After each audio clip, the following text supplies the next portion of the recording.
Bonjour Monsieur Kelly. Pourquoi votre entreprise soutient-elle le master spécialisé expert de transformation et technologie digitale qui sera ouvert par l'ITT à partir de septembre 2017? Alors pourquoi de notre part le soutien pour le master? C'est très simple. Nous avons vu, et vous voyez derrière vous, les chantiers numériques que nous avons mis en place à la société ici concernant la survie de la société. Donc nous sommes très conscients et nous savons que chaque PMI sera concerné. Et nous voulons mettre notre pierre à l'édifice et aussi prendre des stagiaires en fait, également de cette formation, parce que nous sommes conscients de son importance. En regardant le master tel qu'il a été décrit et en regardant et en tant que chef d'entreprise, à qui, à votre avis, s'adresse ce master? C'est très difficile de répondre parce que ça s'adresse à beaucoup de monde, principalement ceux au sein des structures qui seront responsables pour veiller à cette transformation digitale. Alors, que ce soit au sein des entreprises même pour aider les chefs d'entreprise, ou que ce soit des gens à l'extérieur des institutionnels qui viennent sous l'égide de politiques gouvernementales le faire, à la rigueur des banques qui avancent des fonds pour financer. Il y a le BPI, la région.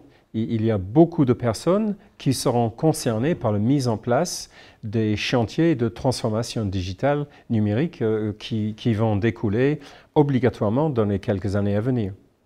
Pourquoi pensez-vous que le contenu de ce master-là est-il intéressant pour toutes les entreprises? C'est très simple parce que ça tient compte de tout l'enchaînement d'une société sous ses aspects numériques. C'est-à-dire, on a la vision qui est dégagé par le module stratégie de l'entreprise numérique. Ensuite, on a la génération d'une feuille de route digitale, c'est-à-dire en fait avant l'implémentation.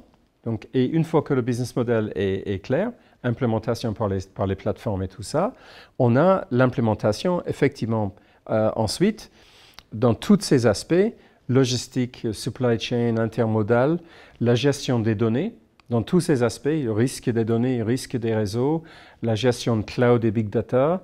Ensuite, comment générer la valorisation par les analytiques, quels algorithmes sont disponibles sur le marché, quelles technologies d'intelligence artificielle sont applicables à des entreprises. Et là, on couvre l'industrie, on couvre la ferme, on couvre l'artisanat, on couvre toutes les filières stratégiques et du Grand Est, par exemple. Donc, dans le plan Grand Est, on voit figurer à la ferme, la viticulture, l'agriculture. Donc, tout ce qui est dedans, la valorisation des données et ensuite les systèmes de support de décision, comment prendre des décisions, comment construire des tableaux de bord, ça touche tout le monde. Et l'éthique des données, c'est un point très très important dans cette ère de big data et de open data. Comment gérer l'innovation en général et l'innovation ouverte, comment détecter les tendances sur les marchés et ensuite comment mettre en place un système de veille pour se prévenir en fait de se faire doubler par d'autres. Donc franchement, tous les aspects sont couverts. En plus, il y a de l'alternance qui est fait en entreprise et ça nous intéresse d'accueillir stagiaires pour se faire les mains directement en entreprise et d'amener les technologies au sein des entreprises. Et également, nous avons aussi des conférences faites par des internationaux. En tant que chef d'entreprise qui connaît le marché actuellement du digital, pensez-vous qu'il y a une grosse demande, il y a une forte demande d'experts de transformation digitale? Et pourquoi est-ce fort ou faible en ce moment? Concernant la demande pour cette formation, c'est comme tout ce qui est nouveau. On arrive à un point de basculement. Et je pense qu'on arrive très rapidement sur ce point de basculement où les entreprises vont se faire distancer par les concurrents qui en fait prennent le virage du digital.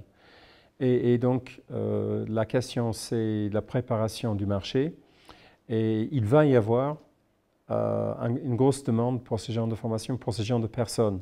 Parce que non seulement on va former des gens dans les entreprises et les institutionnels, mais il y a aussi tous les métiers digitaux de l'avenir. En fait, Chief Digital Officer et puis tout un tas de déclinaisons de ces fonctions-là, les générations de données, etc. Donc oui, il y a un fort besoin pour des profils formés par cette formation-là. Nous, à l'UTT, nous avons fait le choix de l'ouverture à l'international et ce choix-là se caractérise dans notre master avec quelques cours en anglais. Pourquoi pensez-vous que c'est important d'avoir quelques cours en anglais dans ce master-là? It's fundamental that the students should have access to all of the material in English because everything which is happening internationally, the common language is English. Also having the German input from their point of view, US from their point of view into the mix gives a really general overall picture to the students, and it will help to improve their English, which will be necessary in terms of the companies which they go into in the future also. I have absolutely no doubt on this question. Merci Monsieur Kelly d'avoir pris le temps pour répondre à nos questions et merci aussi d'avoir accepté de prendre des stagiaires pour ce master.